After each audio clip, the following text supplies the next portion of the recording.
Alhamdulillah. Mengucapkan salam dengan lisannya.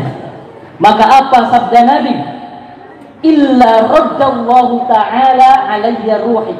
Melainkan Allah subhanahu wa ta'ala akan mengembalikan ruhnya Nabi Muhammad kepada jasadnya Nabi Muhammad sallallahu alaihi wasallam hatta aruddahu, sampai aku menjawab salamnya. Tidak baca salawat salam kepada baginda Nabi dalam salatnya, yang mana salawat dan salam merupakan rukun daripada arkanis salat, maka salatnya bagaimana?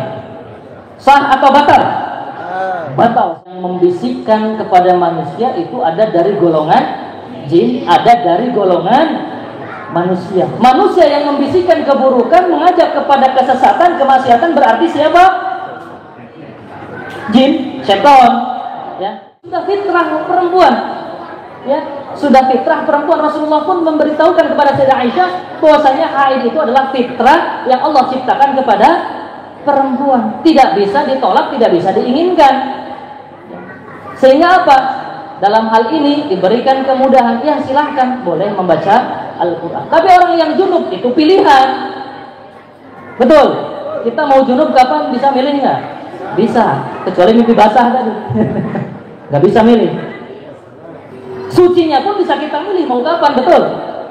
Maka dalam hal ini junub berbeda dengan haid.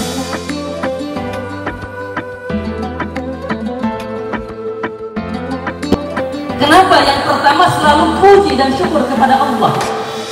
Ada yang tahu? Siapa yang tahu? Kenapa? Bahkan setiap nikmat yang kita rasakan, kita mengucapkan apa?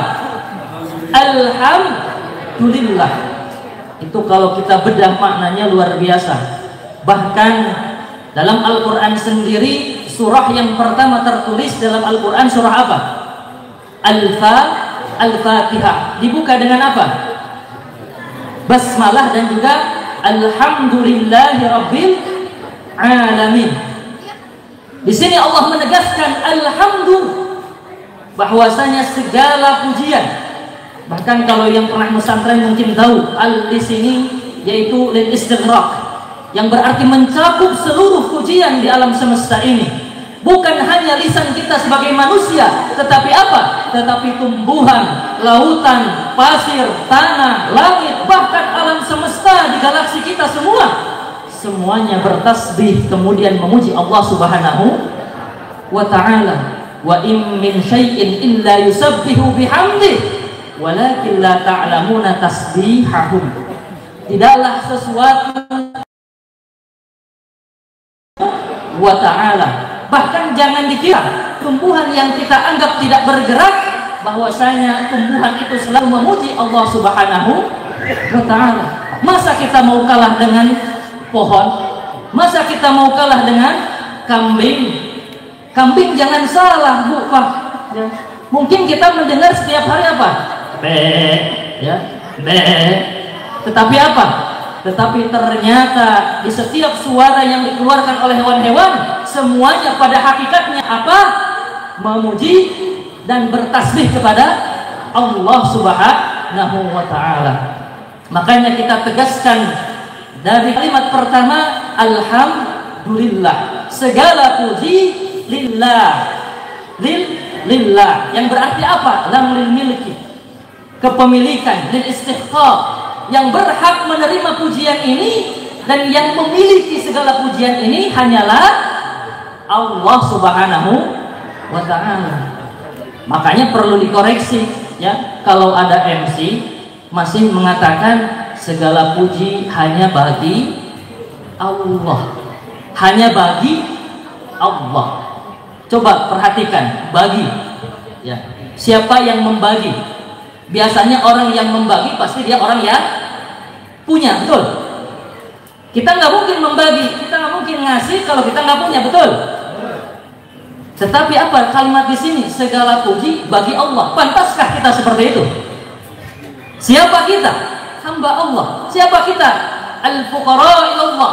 Kita orang yang fakir kepada Allah Subhanahu wa ta'ala. Lalu kita katakan segala puji bagi Allah. Puji bagi Allah, puji untuk Allah. Padahal hakikatnya apa? Alhamdulillah. Segala puji hanya milik Allah Subhanahu wa ta'ala. Makanya kalau ada yang memuji, Bu, misalnya dipuji sama suami, Ibu sayang, bilangnya apa di sini? Yayang. Ih, bebek kok cantik banget hari ini. Rasanya bersinar sekali, mengalahkan bulan purnama. Maka ketika muncul atau keluar pujian itu, apa yang ada dalam hati kita, biasanya kita merasa bahagia, merasa bangga, betul. Kita dikatakan orang tampan, dikatakan orang pintar, dikatakan kita ini memiliki jabatan tinggi. Pasti yang pertama terbesit dalam hati kita adalah kebanggaan, betul. Al-kibr, ada timbul namanya kesombongan. Mulailah di sana setan membisikkan kepada telinga kita, untuk apa? Ya, kamu ini memang orang hebat. Kamu ini berkat usahamu, kamu menjadi seperti ini. Orang-orang sampai memujimu. Maka muncul bisikan-bisikan setan yang mengganggu keikhlasan hati kita. Maka pada saat itu segera kita netralisir. Bagaimana menetralisirnya? Alhamdulillah. Maka insya Allah lisan yang selalu basah dengan mengucapkan Alhamdulillah, hatinya akan selalu bersih, hatinya akan selalu dalam keikhlasan. Karena apa? Tiada segala pemberian dari Allah Subhanahu wa ta'ala, baik itu harta, baik itu jabatan, baik itu kekayaan dan lain sebagainya, melainkan semuanya hanya pemberian dari Allah Subhanahu wa ta'ala. Maka selalu kita basahi lisan kita dengan mengucapkan Alhamdulillah. Syukur-syukur dengan mengucapkannya terus menerus di dalam yaumiyah kita, di dalam keseharian kita. Kita basahi lisan kita dengan Alhamdulillah. Salawat beriringkan salam, semoga tetap terlimpah curahkan kepada baginda alam, Nabi besar kita, Nabi Muhammad sallallahu alaihi wa alihi wasallam. Yang mana hadirin sekalian, Bu, Pak, yang mana salawat dan salam kita, dan Masya Allah, dari awal datang ke majelis ini, lisan kita semua dibasahi dengan kalimat apa? Salawat. Dibasahi dengan kalimat salam. Kepada siapa? Kepada junjungan kita Nabi besar Muhammad sallallahu alaihi wasallam. Maka berbahagialah ibu bapak sekalian, berbahagialah kita semua berkumpul tajamuk di satu tempat, yang mana tempat ini merupakan tempat yang paling mulia saat ini. Karena apa? Karena di dalamnya kita mengucapkan zikir, kita meninggikan kalimat Allah, ditambah dengan kita membasahi lisan kita dengan salawat dan salam kepada Nabi besar Muhammad sallallahu alaihi wa alihi wasallam. Ma min baitin min buyutillah yatadarasuna fihi al-Qur'an wa yadhkuruna Allah ta'ala illa nazalat alaihimus sakinah wa ghasyiyatuhumur rahmah wa dzakkarallahu fi man 'indah. Tidaklah suatu rumah dari rumah-rumah Allah, dan termasuk musalla Baitur Rahman ini insya Allah termasuk daripada Baitullah, daripada rumah Allah. Lalu dilanjutkan sabda Nabi tadi, yatadarasuna fihal Qur'an, di dalamnya terdapat majelis yang mempelajari, saling mempelajari Al-Qur'an, kemudian berzikir mengingat Allah Subhanahu wa ta'ala, melainkan apa? Nabi memberikan kabar gembira, illa ghasyiyatuhumur rahmah wa nazalat alaihimus sakinah, melainkan majlis itu, dalam hal ini majlis kita, insyaallah Allah liputi dengan rahmat. Karena siapa yang memberitahu kita? Shadiqul masduq, orang yang jujur, orang yang dipercayai dan tidak pernah berdusta, Nabi besar Muhammad sallallahu alaihi wasallam. Ghasyiyatuhumur rahmah wa nazalat alaihimus sakinah, akan diturunkan ketentraman, ketenangan di dalam hati mereka. Wa dzakarallahu ta'ala fiman 'indah. Bu, Bapak, Kalau kita bangga misalnya dengan anak kita, kita pasti akan terus menyebut-nyebut dia, betul? Kita sedang ada misalnya reunian, baik itu dengan kerabat, sanak saudara, atau mungkin teman sejawat di kantor dan lain sebagainya. Kalau kita bangga dengan anak kita, atau jangan jauh-jauh, bangga mungkin dengan tetangga kita pasti akan selalu menyebut-nyebutnya.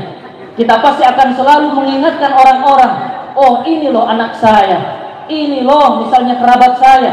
Dengan bangganya kita mengucapkan itu. Maka bayangkan kalau seandainya itu Allah Subhanahu wa ta'ala, sang pemilik alam semesta, Allah membangga-banggakan kita yang berada di majelis ilmu ini. Allah membanggakan kita, Bu. Jangan salah kira. Kita berada di sini, tajammu, berkumpul, thalabul ilmi, ditambah dengan apa tadi? Ditambah dengan tahlil, tahmid, tasbih, ditambah dengan salawat ke hadrat Nabi sallallahu alaihi wasallam, maka sudah lengkaplah di sini. Sudah lengkaplah apa yang disabdakan Nabi Muhammad sallallahu alaihi wasallam, bahwasanya apa? Orang-orang itu akan diliputi rahmat Allah, akan diturunkan ketentraman pada hati mereka, dan Allah pasti akan selalu membangga-banggakan orang-orang yang selalu mengingatnya. Fi man indah, di sisi para malaikat yang ada di dekat Allah Subhanahu wa ta'ala. Begitu juga jangan dikira ketika kita tadi dalam posisi mahallul qiyam, apa yang kita ucapkan? Marhaban, marhaban. Apa marhaban? Welcome, betul? Welcome, welcome ya. Welcome, oh Prophet of the Messenger Muhammad sallallahu alaihi wasallam. Selamat datang wahai baginda Nabi Muhammad sallallahu alaihi wasallam. Ibu bapak percaya enggak bahwasanya Nabi Muhammad belum mati? Sudah mati atau belum mati? Ini mana yang benar ini? Sudah mati atau belum mati? Sudah. Ada yang jawab tadi apa? Belum. Ada yang jawab belum? Saya kasih tahu. Para ulama menyebutkan bahwasanya arwahul anbiya hayyun la yamut. Ruhun nabi hayyun la yamut. Rohnya, jiwanya Nabi Muhammad sallallahu alaihi wasallam tidak akan pernah mati. Akan selalu hidup. Mana dalilnya? Wah, itu bid'ah katanya. Bid'ah. Nabi sudah mati, sudah dikubur. Ada makamnya di mana? Di Madinah Al-Munawwarah. Tetapi apa? Rasul sallallahu alaihi wasallam mengatakan, "Ma min ahadin yusallimu alayya illa raddallahu ta'ala alayya ruhi hatta aruddahu." Perhatikan hadis ini.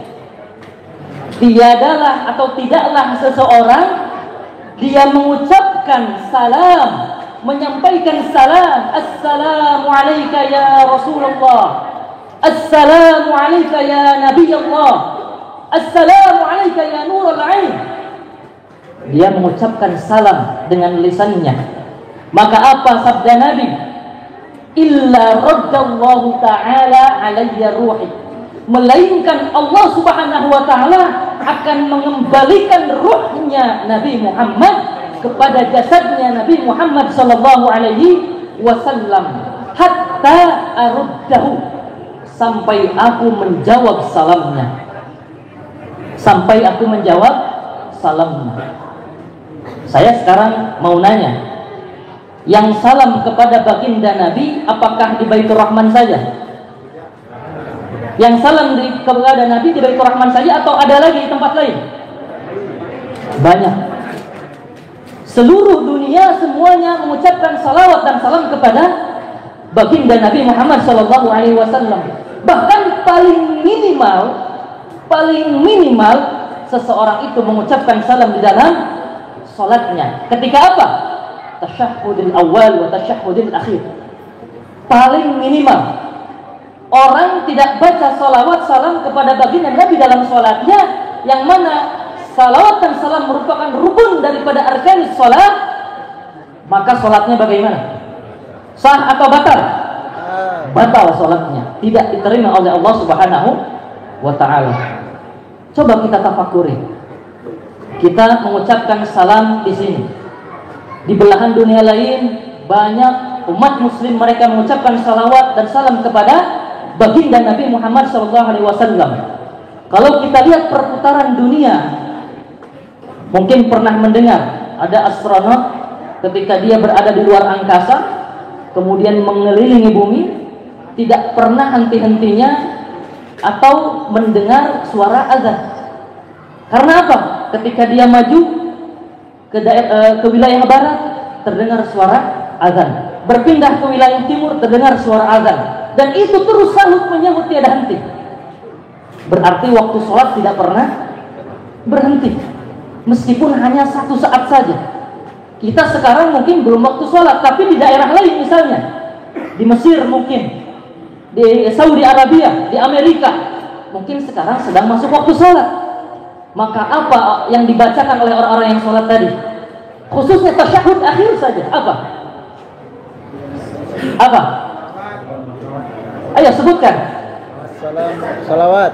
Assalamu alayka ayyuhan nabiyyu wa rahmatullahi wa barakatuh.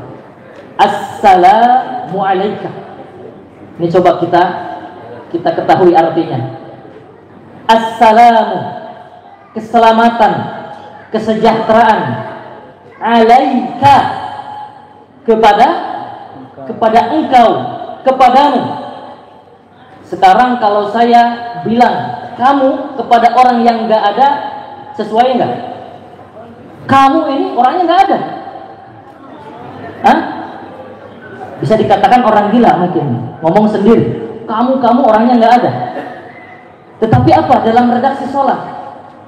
Rasul mencontohkan kita sebagaimana sabda Nabi, "Shallu kama ra'aitumuni shalli." Sholatlah sebagaimana aku mengerjakan sholat.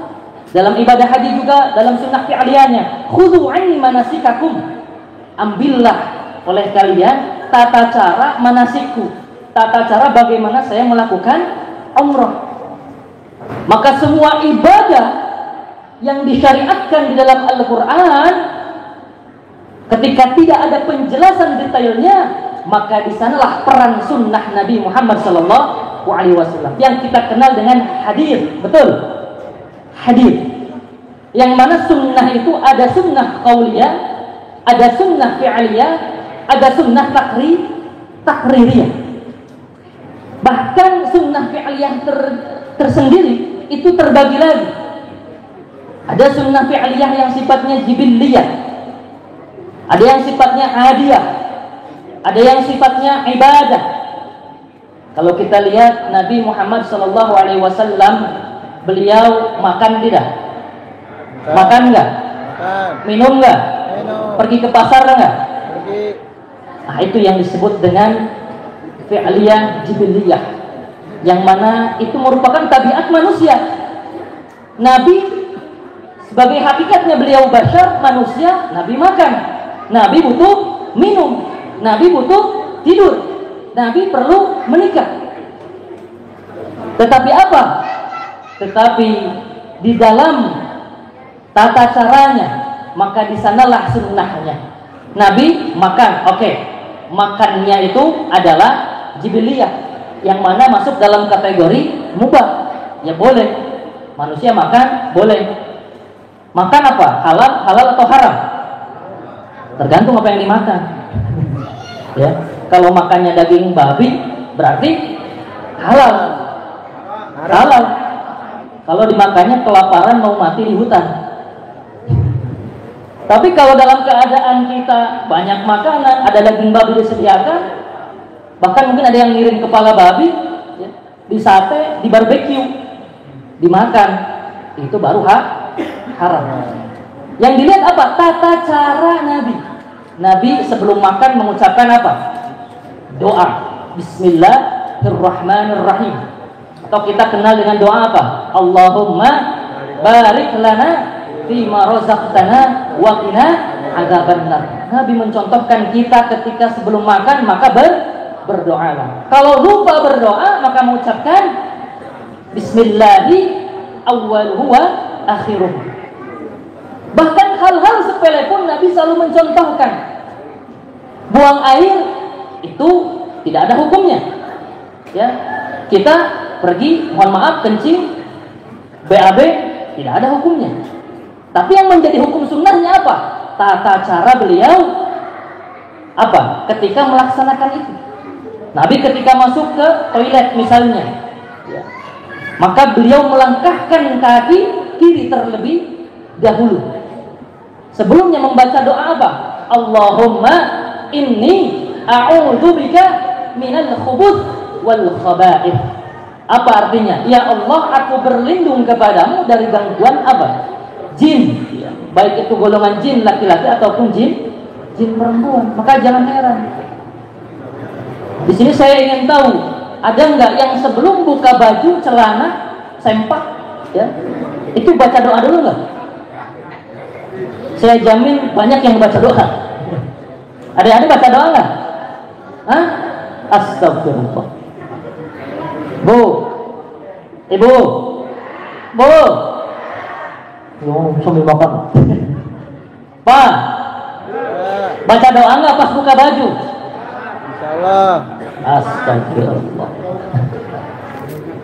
Kita ini hidup di dunia bukan manusia saja. Kita hidup berdampingan dengan makhluk tak kasat mata.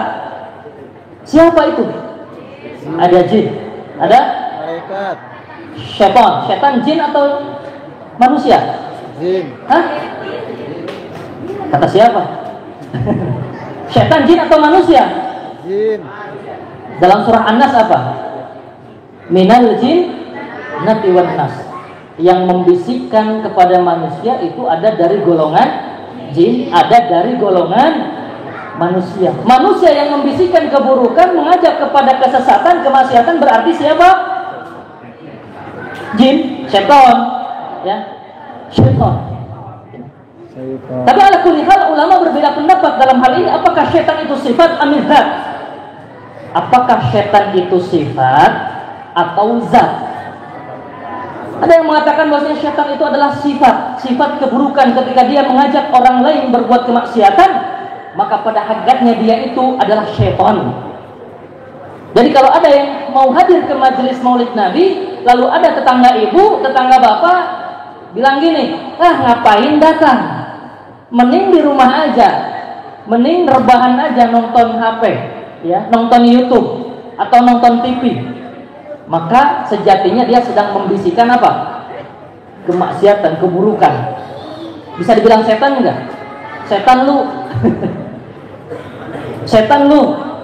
Tapi jangan. Cukup dalam hati saja. Astagfirullah. Ada juga yang mengatakan setan itu zat. Dia itu apa? Dari golongan jin yang tak kasat mata.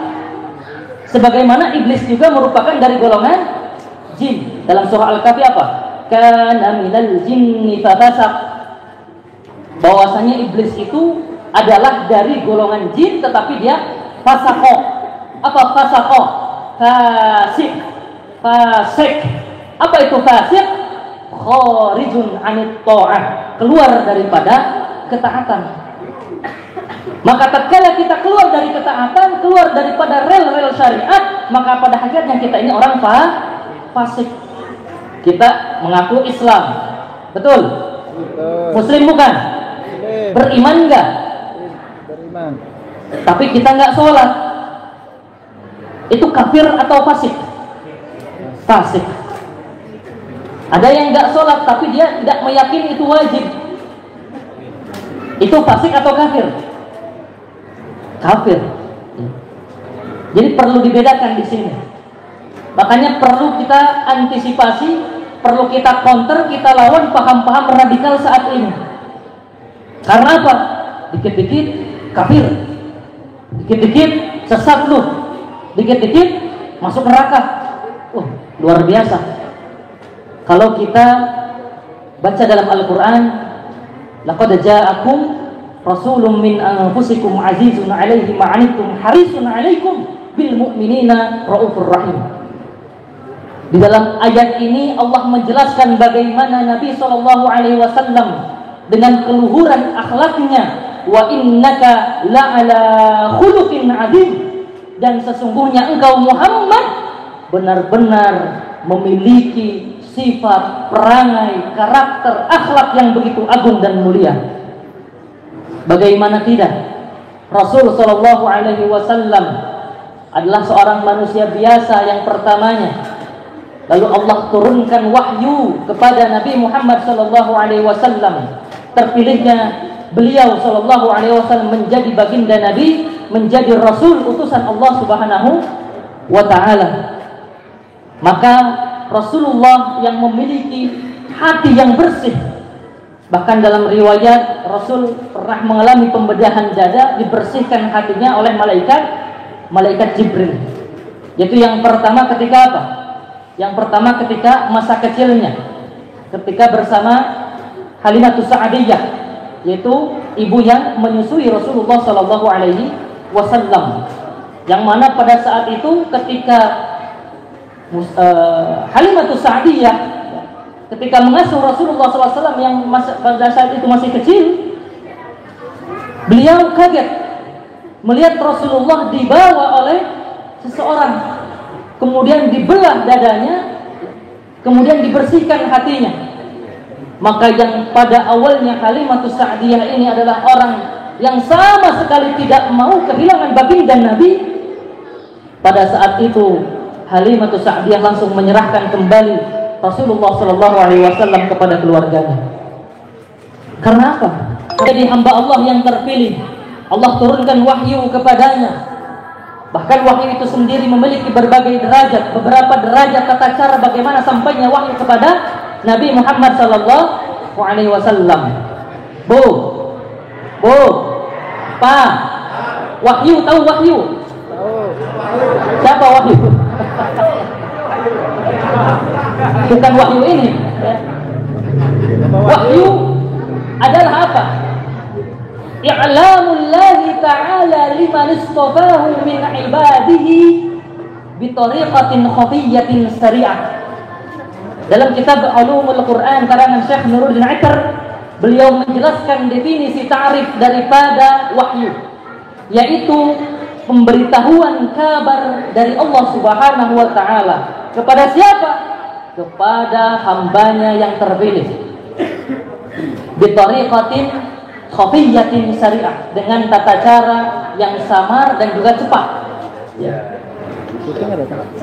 Maka baginda Nabi sallallahu alaihi wasallam awwalu ma budi'a minal wahyi ar-ru'ya as-shadiqah, dalam hadis panjang di sana dijelaskan, hadis sahih dalam Bukhari.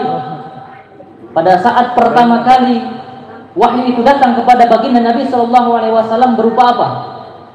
Malaikat Jibril alaihissalam datang langsung kepada baginda Nabi di Gua Hira. Ketika Rasul sallallahu alaihi wasallam sedang tahannus, beliau sedang beribadah di sana. Kalau istilah kita sedang bermuhasabah diri, menyepi di sana. Lalu tiba-tiba datang suara yang mengatakan Iqra. Iqra, bacalah wahai Muhammad. Apa jawaban Nabi? Ma ana biqari, saya tidak bisa baca. Kemudian apa? Malaikat Jibril langsung memeluk beliau dengan erat sampai apa? Hatta Nabi sampai mengatakan dalam riwayatnya, sampai saya merasa saya remuk, berkeringat. Lalu dilepaskan kembali oleh malaikat Jibril, kemudian diperintahkan kembali Iqra, bacalah wahai Muhammad. Ma'ana biqari. Nabi menjawab, saya tidak bisa baca. Sampai yang ketiga kalinya, Iqra bismi rabbikal ladzi khalaq, khalaqal insana min 'alaq. Iqra wa rabbukal akram alladzi 'allama bil qalam. Lalu sampai akhirnya disempurnakan surah Al-Alaq tadi. Rasulullah gemetar pada saat itu. Orang yang baru pertama kali didatangi malaikat Jibril, tiba-tiba disuruh baca, sedangkan Nabi digelar sebagai ummi. Apa itu ummi? Tidak bisa membaca.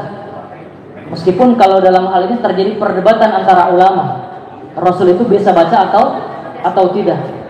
Ada pendapat minoritas yang mengatakan enggak, Rasul itu sebenarnya bisa bisa baca. Karena dalam Al-Quran tidak mesti ummi itu tidak bisa membaca. Wa minhum ummiyuna la ya'lamuna al-kitaba illa amaniya. Dalam Al-Quran, ya, illa ummiyuna la ya'lamuna al-kitaba. Dalilnya apa? Ada di antara ahli kitab itu mereka ummi. Ummi di sini ternyata bukan bisa baca. Tetapi apa? Bukan tidak bisa baca, tetapi apa? La ya'lamuna al-kitab. Mereka tidak tahu kitab. Mereka tidak mengetahui isi kandungan daripada kitab yang diturunkan oleh Allah Subhanahu wa taala kepada para anbiya. Sehingga apa? Beristidlal, Nabi bisa baca. Buktinya apa? Ketika perjanjian Hudaybiyah.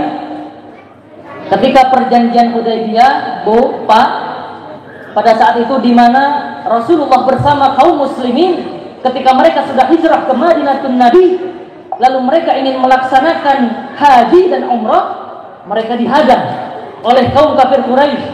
Kamu dan juga umatmu tidak boleh melaksanakan haji di tahun ini. Ya.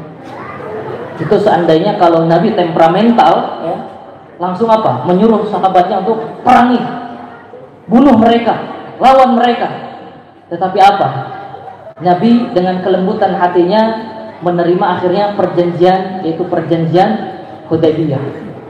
Di mana pada perjanjian itu disepakati, bayangkan Madinah ke Mekah itu kalau naik mobil sekitar, saya dulu pernah sekitar 4 jaman, ya, 4 jaman 5 jam.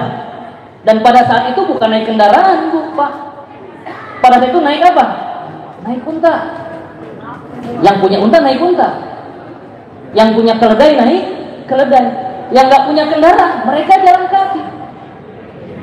Bayangkan perjalanan dari Madinah ke Makkah dalam keadaan di padang pasir, dalam keadaan panas. Mereka sudah sampai dihadang, buat perjanjian, kalian tidak boleh haji dulu di tahun ini. Udah jauh-jauh, udah capek-capek datang, panas-panasan, bahkan mungkin para sahabat yang berjalan kaki itu kakinya sampai lecet, sampai bengkak, terkena apa? Terkena sinar matahari. Mereka tidak boleh berhaji pada saat itu. Dan Rasulullah menyetujui perjanjian itu. Ketika ditanya oleh Umar bin Khattab, "Anta Rasulullah?" Sampai salah satu di antara para sahabat merasa heran. Kok bisa? Katanya. Ya Rasulullah, kamu menyetujui perjanjian itu. Kita sudah jauh-jauh datang dari Madinah untuk melaksanakan haji, berniat ihram. Tetapi kenapa engkau persetujui perjanjian itu? Bahkan di perjanjian itu tertuliskan, ya, ketika itu ada Sayyidina Ali sebagai sekretaris. Pada saat itu tertulis nama Muhammad Rasulullah. Muhammad Rasulullah berarti Muhammad adalah utusan Allah. Lalu kata perwakilan daripada kaum kafir Quraisy pada saat itu, hapus segala ini. Hapus segera, kita tidak tahu Rasulullah. Kalaupun tahu Muhammad Rasulullah, sudah pasti kita beriman. Lalu apa-apa yang ditulis dalam perjanjian Muhammad Rasulullah disuruh dihapus. Lalu apa kata Rasulullah SAW? Ya Ali, kamu hapus gelar Rasulullah yang ada pada nama saya. Kalau bahasa kita. Tapi apa? Sayyidina Ali menolak. Karena apa? Sayyidina Ali adalah sahabat sekaligus kerabat Nabi Muhammad SAW yang cinta kepada baginda Nabi, bahkan beriman dari sejak kecil. Di antara anak atau golongan sahabat yang masuk Islam yang masih kecil pada saat itu adalah Sayyidina Ali karramallahu ta'ala wajah. Sayyidina Ali menolak. Sayyidina Ali menolak. Lalu pada saat itu Nabi Muhammad akhirnya menghapus gelar itu. Menghapus sendiri oleh yadihi syarif, dengan tangannya yang mulia. Beliau hapuskan gelarnya. Lalu katanya dikatakan, kalau seandainya Nabi Muhammad tidak bisa membaca, maka tidak mungkin dia tahu letak mana Muhammad, mana tulisan Rasulullah. Nah, ini ada pendapat, ini hanya sebagai khazanah saja, keilmuan saja. Meskipun mayoritas pendapat ulama itu mengatakan Rasulullah itu ummi. Rasulullah tidak bisa membaca dan juga menulis. Tetapi kekurangan yang ada pada diri Rasulullah itu bukanlah kekurangan, tetapi adalah kelebihan. Justru itulah yang menjadikan Rasulullah makhluk paling mulia. Coba bayangkan, Bu, Ibu, Pak, kalau seandainya Rasulullah dikatakan bisa membaca dan juga menulis, mudah sekali membantah Muhammad itu adalah utusan Allah. Mudah sekali. Banyak sekarang orientalis atau para peneliti daripada barat yang mengkaji kajian Islam, tetapi dengan mata objektif, dan bahkan mungkin bisa condong untuk dengan cara itu dia membelokkan akidah daripada umat Islam. Rasulullah itu jadi Rasul, bisa Quran lantas karena dia bisa baca. Bisa saja mungkin dia mempelajarinya daripada kitab-kitab sebelumnya. Bisa saja dia membaca kitab Injil. Bisa saja mungkin dia membaca kitab Zabur, ataupun daripada buku-buku kitab-kitab yang dikarang oleh ulama-ulama sebelumnya. Mudah sekali dibantah. Tetapi karena Nabi SAW lahir di negeri Arab, bahkan beliau ini tidak pernah keluar daripada Jazirah Arab kecuali hanya beberapa kali saja, itu pun hanya untuk kepentingan berniaga, berdagang bersama pamannya pada saat kecil, dan ketika dewasa menjadi apa? Salah satu pekerja Sayyidah Khadijah yang menjadi istri Nabi Muhammad sallallahu alaihi wasallam. Lalu bagaimana mungkin seseorang yang tidak bisa membaca, tidak bisa menulis, bahkan mungkin tidak tahu mengenai kisah-kisah umat-umat sebelumnya, itu dapat mendatangkan Al-Quran, yang mana Al-Quran itu di dalamnya terdapat kalamullah yang mencakup segala elemen, yang membawa semua kabar berita dari zaman penciptaan sampai akhir zaman. Bagaimana mungkin seseorang yang tidak bisa membaca mendatangkan Al-Quran? Maka pastilah Al-Quran itu adalah kalam Allah Subhanahu wa ta'ala. Bagaimana turunnya kalam ini? Turunnya bermacam-macam tadi. Ada yang pertama, derajat wahyu pertama adalah dengan ar-ru'ya as-shadiqah, yaitu dengan mimpi yang benar adanya, yang nyata. Bu, Pak, pernah bermimpi belum? Sering. Mimpi apa? Hah? Mimpi basah. Oh, mimpi mandi ya Pak. Mimpi renang di pantai. Mimpi basah. Ya. Tapi ada di dalam mimpi itu, kalau kita baca kitab Tafsirul Ahlam karya Ibnu Sirin, di sana ada kitab namanya Tafsir Al-Ahlam, tafsir mimpi-mimpi, yang mana disebutkan di sana beberapa kaidah bagaimana kita menafsirkan mimpi. Tidak semua mimpi itu kita bisa tafsirkan, bisa kita takwilkan. Ya. Ada memang mimpi yang bisa kita takwilkan, di antaranya adalah ar-ru'ya as-shadiqah, mimpi yang benar datangnya dari Allah Subhanahu wa ta'ala. Apa tanda mimpi itu datang dari Allah? Biasanya mimpi yang datang dari Allah itu akan membawa kebahagiaan dalam hati kita ketika kita bangun. Ibu pernah mimpi naik haji belum? Siapa di sini yang pernah mimpi naik haji? Bapak ada di sini yang pernah mimpi naik haji? Belum ada? Kalau ada, insya Allah itu kenyataan dan akan menjadi nyata, insya Allah. Karena apa? Karena itu mimpi yang datang dari Allah Subhanahu wa ta'ala, mimpi yang membawa kebahagiaan. Tapi ada mimpi yang ketika bangun kita gelisah, kita gundah, bahkan mungkin bisa sampai mencucurkan keringat dingin ketika kita bangun. Mimpi apa misalnya? Pernah ada yang mimpi mungkin dikejar malaikat maut. Ada yang pernah mimpi dikejar pocong, padahal pocong nggak bisa ngejar karena kakinya diikat. Ya. Merasa mimpi seperti itu, dia lari nggak bisa lari, dia teriak nggak keluar suaranya. Akhirnya apa? Dia terbangun. Ya. Bahkan bangunnya pun seperti orang terjatuh. Ketika bangun dia merasa gundah. Ada yang bermimpi mungkin ya, mimpi dirinya itu bunuh diri. Ada mimpi mungkin hal-hal yang tidak mengenakan. Maka ketahuilah mimpi itu jangan sampai diceritakan. Mimpi buruk jangan diceritakan. Karena apa? Pernah ada salah seorang daripada sahabat Nabi Muhammad SAW, beliau mengatakan kepada baginda Nabi, "Ya Rasulullah, semalam saya bermimpi, kepala saya itu dipenggal, lalu bergelinding-gelinding, saya kejar kepala saya." Kata Rasulullah, "Jangan kamu ceritakan mimpi itu, karena kalau kamu ceritakan berarti kamu sudah membuat syaitan bahagia." Kenapa? Karena syaitan telah berhasil masuk lewat mimpinya dan mempengaruhi psikis atau psikologi orang tersebut. Maka ketika kita bermimpi buruk, apa sabda Nabi? Ya, segeralah kita untuk bangun, ya. Kemudian mengucapkan ta'awudz. A'udzubillahi minasyaitonir rajim atau a'udzubillahi min sayyi'atil ahlam. Ya Allah, aku berlindung kepadamu daripada mimpi buruk.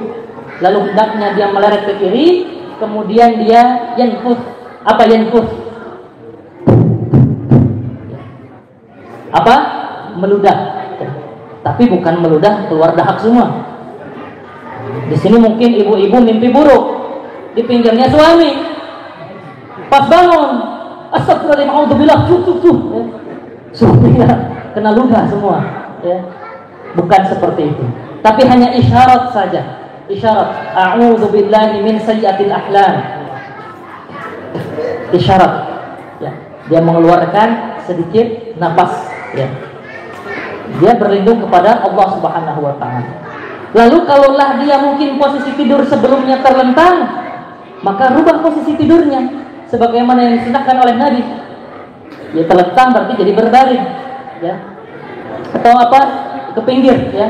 Yang tadinya mungkin menghadap kanan, ya, maka dia berarti menghadap kiri. Maka insya Allah mimpinya la yadur, kata Nabi. Mimpinya itu sama sekali tidak akan membuat dia madorot, tidak akan membahayakan dia. Ini mah kita baru mimpi yang serem-serem, kita ceritakan ke orang pintar. Kata orang pintar apa? Wah, ini ladang duit ini. Ladang duit, kenapa? Nanti dia akan ngasih saran aneh-aneh. Ini mimpi ini akan jadikan apa? Kamu ini akan ditimpa musibah sebulan ke depan. Ini kalau kamu nggak tolak, ya kamu bisa mati katanya. Sudah serahkan uang ke saya, nanti beli domba. Nanti kita sembelih di tengah hutan. Atau proyek-proyek lainnya. Jadi senang mereka. Karena apa? Karena sejatinya mimpi itu tidak akan membawa bahaya sedikit pun bagi orang yang beriman dan mengikuti sunnah Nabi Muhammad sallallahu alaihi wa alihi wasallam. Sampai jam berapa ya? Hah? Jam 12. Aduh. Anda puas, saya lemas kali ini. Ini baru tentang ru'ya as-shadiqah, mimpi. Wahyu bisa berupa mimpi. Dan yang datang kepada Nabi Shallallahu Alaihi Wasallam selalu ar-ru'ya as-shadiqah, selalu mimpi yang benar adanya datang dari Allah Subhanahu wa Ta'ala. Bahkan dalam riwayat Nabi itu, ya, mahma namat ainu, yahya qalbuh. Meskipun matanya itu tertidur, tetapi hatinya selalu hidup. Tidak pernah sedikit pun hati Nabi lalai daripada mengingat Allah Subhanahu wa Ta'ala. Lalu cara wahyu itu turun kepada Nabi Muhammad bisa juga berupa suara. Dalam hadis, dalam riwayat, ya, bisa dicek silahkan. Kasol suratil jaras, bagaikan apa itu? Lonceng itu apa? Berdenging, betul. Bagaikan suara denging lonceng. Wa huwa asyaddu alayya, kata Nabi. Dan tata cara wahyu yang turun seperti suara dering lonceng tadi, itulah yang paling berat bagiku, kata Nabi Muhammad sallallahu alaihi wasallam. Karena berat itu. Sanulqi alaika qawlan taqila. Dan kami akan memberikan kepadamu, maksudnya Allah, qaulan tsaqila, yaitu apa? Al-Quran. Maka Bu, Ibu, Pak, rajin baca Quran enggak? Rajin? Sehari 1 ayat? Hah? Saya ingatkan sekarang, ya, mumpung di momen majelis Maulid Nabi ini, jangan sampai sehari pun kita meninggalkan Al-Quran.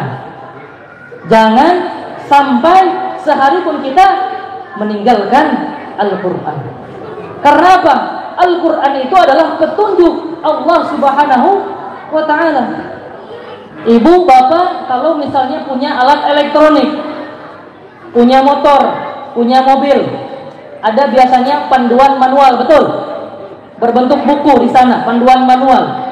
Di sana ada tata cara bagaimana mengurus elektronik itu supaya tidak cepat rusak. Bagaimana cara merawatnya? Kalau rusak, bagaimana cara memperbaikinya? Di sana dijelaskan. Maka masa iya kita orang Islam mengaku iman tetapi jauh dari Al-Quran? Padahal Al-Quran itu merupakan petunjuk dari Allah Subhanahu wa Ta'ala untuk kehidupan kita.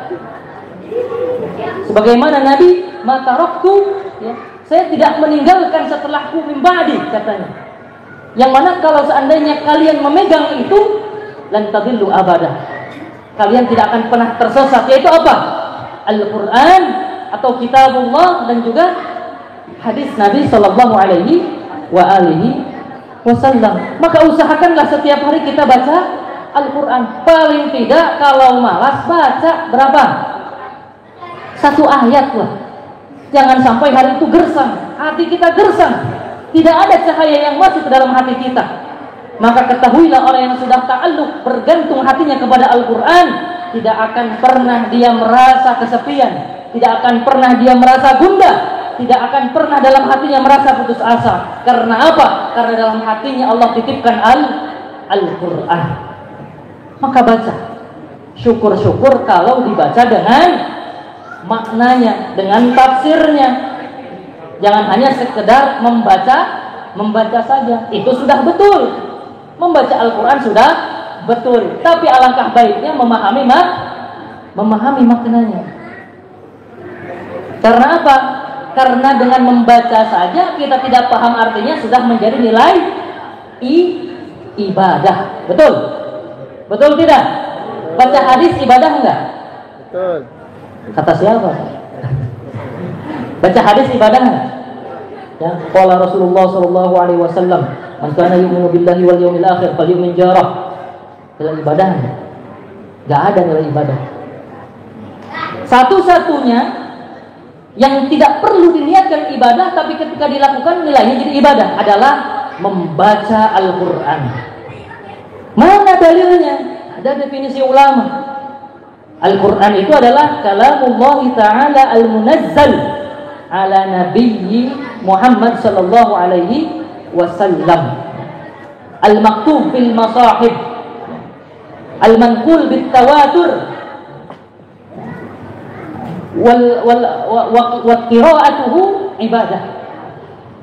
Yang mana Al-Quran itu merupakan kalam Allah Subhanahu wa Ta'ala yang diturunkan kepada Nabi Muhammad SAW, yang tertulis di dalam masahib, mushaf, ya. Mushaf itu kalau kita tahu yang berbentuk kitab, ya.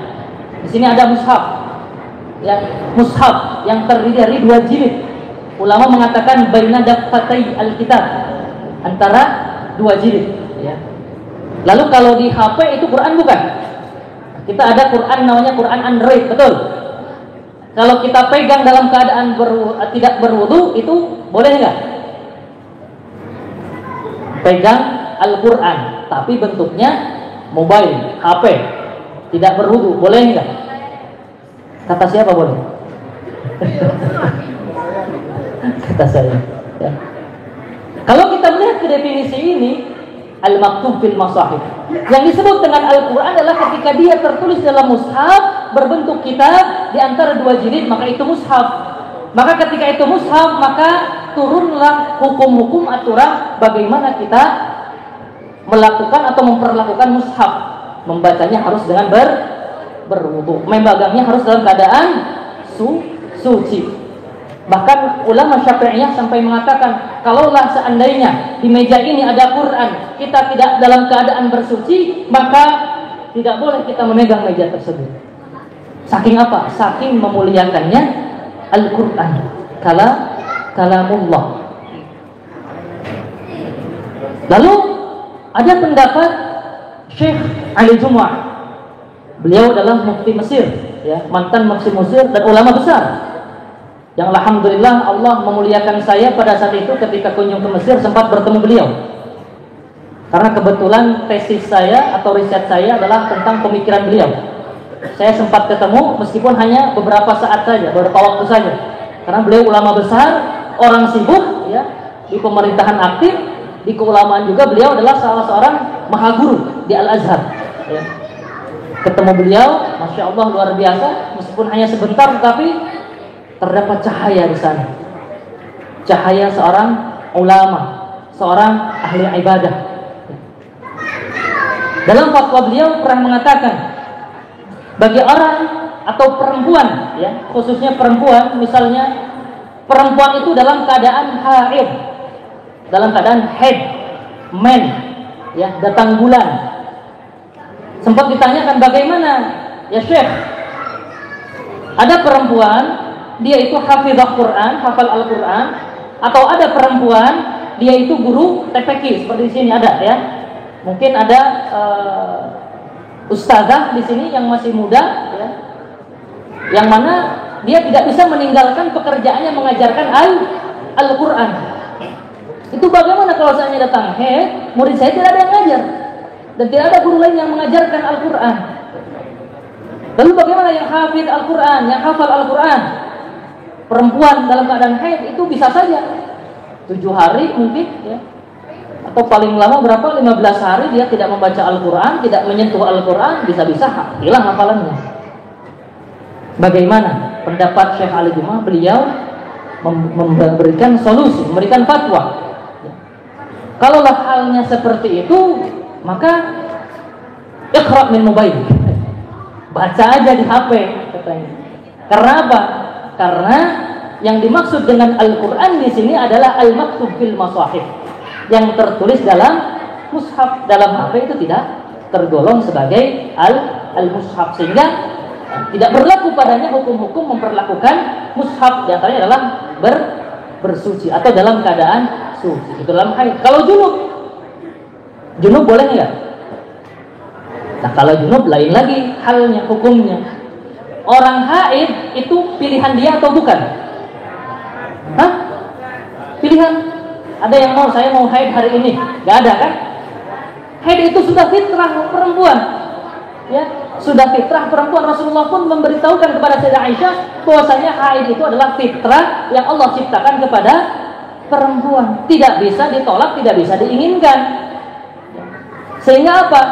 Dalam hal ini diberikan kemudahan, ya silahkan boleh membaca Al-Quran. Tapi orang yang junub itu pilihan. Betul. Kita mau junub kapan, bisa milih nggak? Bisa, kecuali mimpi basah tadi. Nggak bisa milih. Sucinya pun bisa kita milih mau kapan, betul. Maka dalam hal ini junub berbeda dengan haid. Nah itu al-maktub bil masahif, al-manqul ilaina bit tawatur. Yang mana Al-Quran itu kalam Allah yang berpindah, yang diriwayatkan kepada kita secara tawatur, mutawatir. Sering kita dengar hadis mutawatir, betul? Betul nggak Pak? Betul. Ada hadis mutawatir, sering kita dengar. Lawannya hadis ahad. Ya. Apa itu perbedaan mutawatir dan ahad? Kalau kita baca kitab-kitab ulumul hadis, yang dimaksud dengan at-tawatur atau mutawatir itu marawahu adadun katsirun yuhilu tawatu'uhum 'alal kadhibi 'an mithlihim. Disebut dengan mutawatir adalah sesuatu yang diriwayatkan oleh banyak orang, yang mana kalau kita logikakan tidak mungkin orang sebanyak itu mereka sepakat berdusta. Ya. Katakanlah misalnya di RW sebelah terjadi kebakaran, yang bilang cuma satu orang saja, anak kecil lagi. Kira-kira bisa langsung percaya tidak? Diragukan beritanya. Atau satu orang saja membawa berita lain, sedangkan yang lainnya nggak ada di sana kebakaran, diragukan itu. Tetapi apa? Kalau semua orang di RW tersebut, di kampung tersebut, dan juga sekitarnya mereka mengatakan terjadi kebakaran, percaya tidak?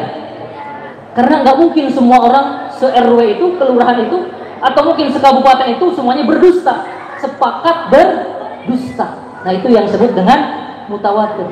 Al-Quran sampai kepada kita dengan mutawatir. Riwayatnya banyak, tidak terhitung. Bahkan sampai ada peneliti yang meriset ya, mushaf-mushaf dari masa ke masa, dari ahadus sahabah, ahadus tabi'in, atba'it tabi'in, kemudian para khalifah, kemudian sampai kepada mushaf kita saat ini. Sungguh menakjubkan. Tidak ada satupun di dalam Al-Quran itu berbeda satu sama lain. Dan kalaupun berbeda, mungkin apa? Hanya berbeda dalam penulisan saja. Karena dulu Al-Quran tidak bertuliskan pakai titik, pakai harokat, benar-benar gundul. Kalau sekarang gundul masih ada titiknya, Pak. Dulu gundul benar gundul ya. Nggak ada titiknya, nggak ada harokatnya. Bahkan mungkin geriginya pun nggak ada, seperti sin itu nggak ada geriginya.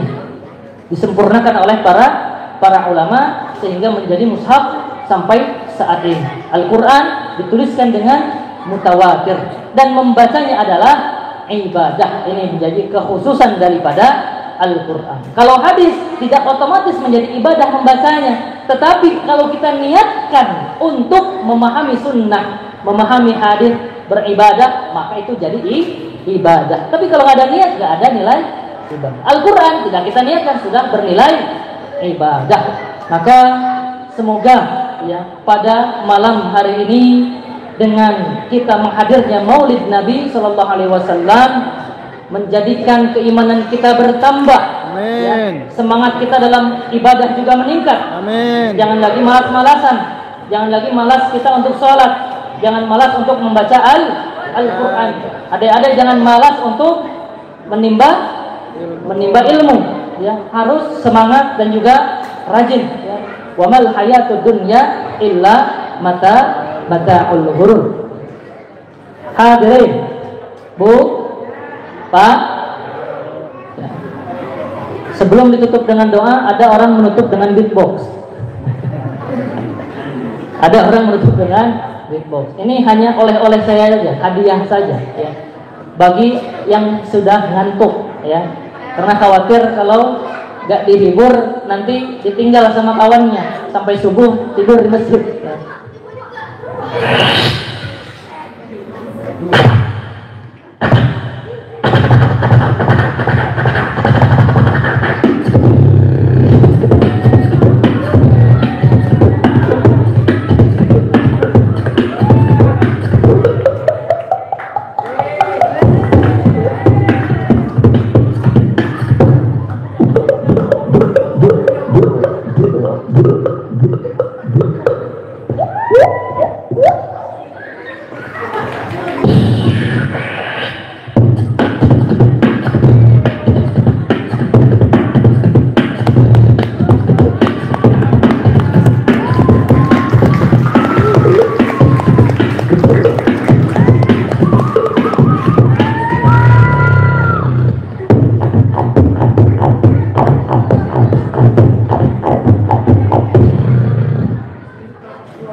Cukup.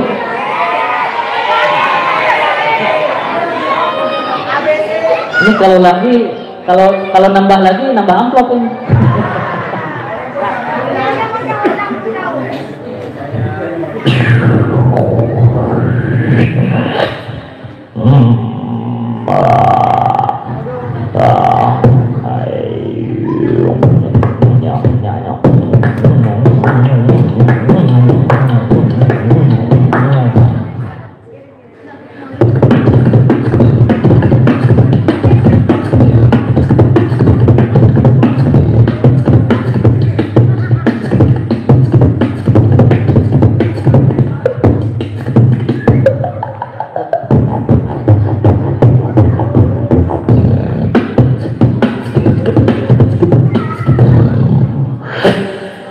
Alhamdulillah ya.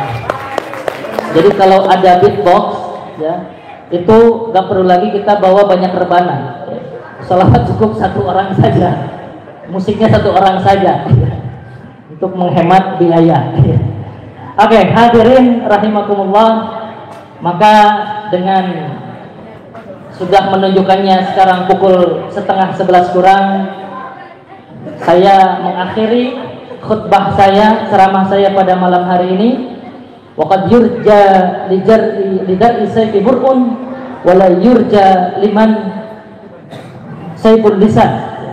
Bahwasanya tidaklah suatu kata melukai hati melainkan sulit untuk dicari obatnya. Berbeda dengan apabila tubuh kita terluka oleh sayatan pisau atau sayatan pedang, maka masih ada obat untuk dicari. Al-afu minkum. Ini untuk doa sekarang atau gimana? Langsung ya, tutup doa di sekarang. Oke, sebelum saya menutup dengan assalam, mari kita sama-sama hadirkan hati kita, khusyukkan hati kita sebelum kita melangitkan doa kepada Allah Subhanahu wa taala. Mari sama-sama kita beristighfar. Astaghfirullahaladzim alladzi la ilaha illa huwal hayyul qayyum wa atubu ilaih. Astaghfirullahaladzim alladzi la ilaha illa huwal hayyul qayyum wa atubu ilaih. Astaghfirullahaladzim alladzi la ilaha illa huwal hayyul qayyum wa atubu ilaih. Allahumma salli wa sallim ala sayyidina wa habibina wa syafi'ina wa maulana Muhammad wa sallim radhiyallahu tabaraka wa ta'ala an kulli sahabati Rasulillah ajma'in amin. Allahumma anta rabbuna la ilaha illa anta khalaqtana nahnu ibaduka wa nahnu ala ahdika wa wa'dika mastata'na na'udzu bika min syarri ma sana'na nabu'u laka bi ni'matika 'alaina wa nabu'u bi dhunubina faghfir lana fa innahu la yaghfiru dhunuba illa anta. Allahumma ya man la yashghaluhu sam'una sam'i wa la tublituhu kathratul masail wa ya man la yatabarramu bi ilhahi ibadihi al-mulihina 'alayhi adhiqna barda rahmatik wa karama istijabatika ya Allah. Allahumma innaka ta'lamu asrarana wa 'alaniyatina faqbal ma'dhiratina wa ta'lamu hajatina fa'tina su'alana wa ta'lamu ma fi anfusina faghfir dhunubana ya Allah. Allahumma inna nas'aluka imanan shadiqan yubashiru qulubana hatta na'lam annahu la yusibana ila ma katabtahu lana wa rabbina biqada'ika wa barik lana fima qaddir hatta la nuhibba ta'jila ma akhart wa la ta'khira ma ajalt radina billahi rabbah wa bil islam dina wa bi Muhammadin sallallahu alaihi wasallam nabiyyan wa rasulah barina min kulli dinin yukhalifu dinal islam. Allahumma a'izzal islam wal muslimin وأذل الشرك والمشركين ودمر أعداءك أعداء الدين واحمي قوة الإسلام. اللهم انصر إخواننا المسلمين المجاهدين المرابطين في فلسطين. اللهم انصر إخواننا المسلمين في فلسطين. اللهم حرر المسجد الأقصى عاجلا لا آجلا برحمتك يا أرحم الراحمين. واهزم اليهود الصهيون الظالمين الغاصبين الملعونين يا الله يا عزيز يا جبار يا قهار. اللهم انفعنا بما علمتنا وعلمنا ما ينفعنا وارزقنا علوما تنفعنا في الدنيا والدنيا والآخرة. اللهم بارك لنا في أهلنا وبارك لهم فينا. اللهم ارزقنا منهم وارزقهم منا. اللهم اجمع بيننا ما جمعت في خير وفرق بيننا ما فرقت في خير. اللهم بارك لكل منا في صاحبه. ربنا آتنا في الدنيا حسنة وفي الآخرة حسنة وقنا عذاب النار. سبحان ربك رب العزة عما يصفون وسلام على المرسلين والحمد لله رب العالمين. الفاتحة. أعوذ بالله من الشيطان الرجيم. بسم الله الرحمن الرحيم. الحمد لله رب العالمين الرحمن الرحيم مالك يوم الدين إياك نعبد وإياك نستعين اهدنا الصراط المستقيم صراط الذين أنعمت عليهم غير المغضوب عليهم ولا الضالين.